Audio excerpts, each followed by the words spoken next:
Looking to own Google Search in Dubai? Here's your quick roadmap to getting noticed online. First things first, let's talk money. SEO costs way less than old-school ads in Dubai. It's simple. You connect with people who are already online searching for exactly what you sell.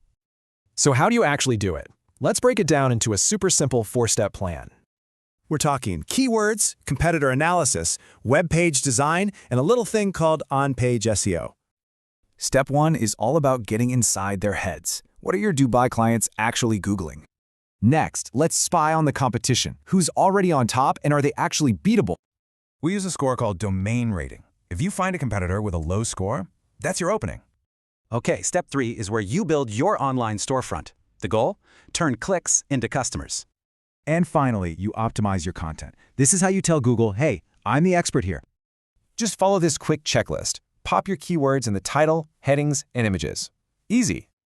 The plan is right here. The only real question is, are you ready to get discovered? Because with this roadmap, owning that top spot in Dubai is a lot closer than you think.